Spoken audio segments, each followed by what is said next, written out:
disappointing way for your season to end. Where do you think it went wrong tonight? Oh, after the first quarter, most places in the end, Ed, you know, we been a pretty good contested side all year at the coalface, at the stoppage and away, and the Hawks are just too good in that area tonight. So you ask yourself the question, how much of it is Hawthorn and how much of it is us? I'd say probably a bit of both. Do you feel like they did anything tactically or structurally that made a difference, or was it more that they just sort of upped the ante in terms of pressure and you guys fell away a bit? Well, no, I don't think they did anything. Any levers were pulled that were unexpected. Probably the main thing at half-time, the discussion point was around off their intercept game, how many uncontested marks and the width we were giving them, their transition and movement up the ground. We had to make an adjustment ourselves. We had to take number away from the stoppage. We needed to counterbalance all of that. But unfortunately, you know, with about 8 or 9 minutes to go in the last quarter, I think we only had, 35 or 36 forward entries, and after the amount we had in the first quarter, which wasn't a lot, but, we picked a night against a really good side to not be able to see it through after the first quarter, and it told. So, it's not a great way to finish the year. So, I mean, the crux of it is your midfield group, which is a real strong suit. It had a pretty bad night, didn't it? Yeah, well, we didn't have any great influence through there, unfortunately, and from the rucks through to that brigade, it didn't happen for us, and so we just couldn't get any consistent territory. Our opportunities inside 50, which were few and far between, we couldn't keep it there. We couldn't get any front end stoppages, and couldn't get any forward half turnover. So it was everything that we've been pretty good at, and you look at the KPIs over the year, they went away from us. So again, how much of that is us and how much of it is Hawthorn? Well, credit to them. They looked slick across the ground. They put us under enormous pressure.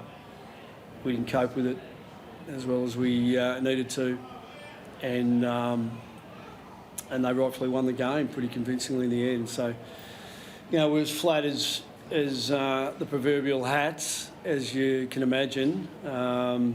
We came here tonight, both teams everyone off a week's break, feeling like we're ready to get out of the blocks, and not a bad start, but the maintenance of the momentum and the taking care of the things that have been really strong in our game, we just couldn't get it done. So all those emotions, the frustration, the disappointment, all that sort of stuff, is going to take a little while.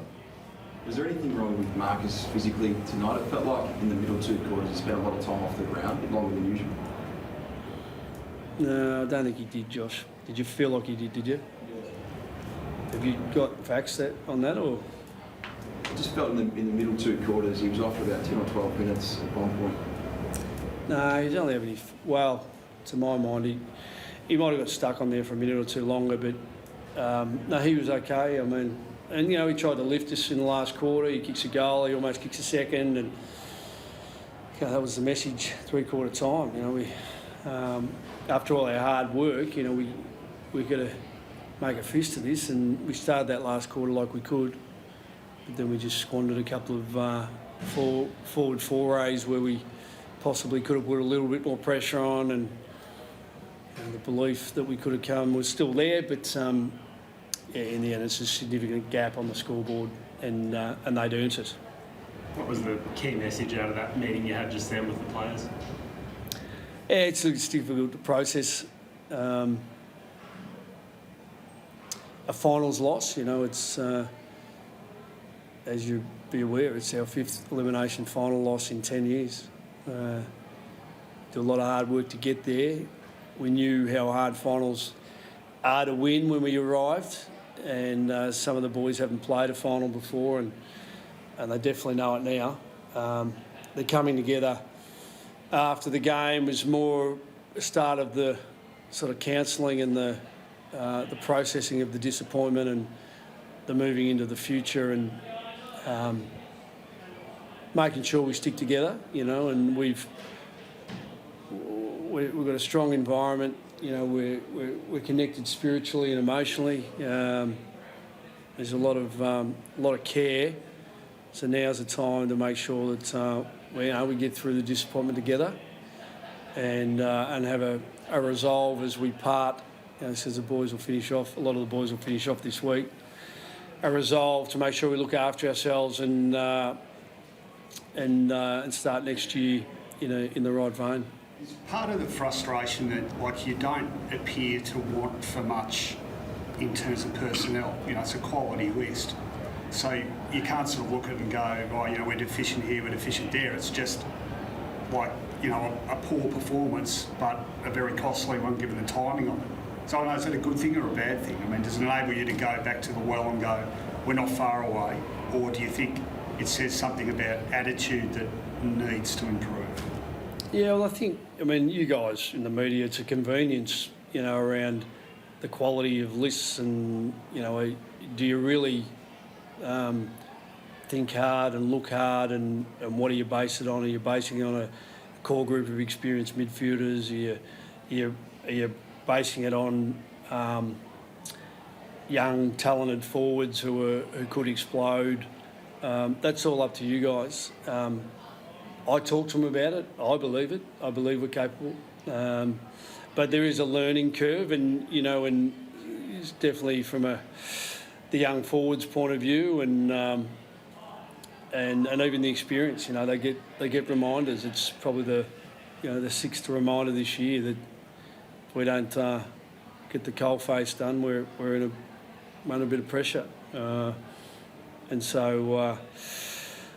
So in all of that, Rowan, it means that there are some boys who, we love the fact they've come on. There's been some great. I thought Lobby was outstanding tonight. I thought he was exceptional. There's a guy, a player of ours who's had real growth on his journey at a pretty mature age. I thought Joel Frazier, as a kid, was pretty good across half back under the circumstances. So you can always find a couple of positives in a pretty dim situation. But as far as who's talented and who's got a healthy list, we'll continue to work on it. As I've said in the past, we need to shuffle a few around. We'll need to create some more depth through our utilities and our midfield ranks. Because of the key position players and rucks that have come into our group over the last 4 years, we think Riley Sanders is going to be a really good player for us in the future. So there's some real promise. But yeah, no one came here tonight thinking that we'd be strong-armed, in the game, and I think in the end Hawthorn strong-armed us. So do you need more muscle, aggression? Well, we've been able to show it, and so it's got to be part of your makeup. You don't win these big finals if you haven't got integrity in the contest and you don't deal with pressure well. I think there have been games where we've been pretty good at it. So to be good at it every week in a pretty long year, that's every club's challenge. So such a big occasion for us to go down and be humbled in that area. That's obviously coming away from the game the biggest concern coming out of it. Thanks, everyone.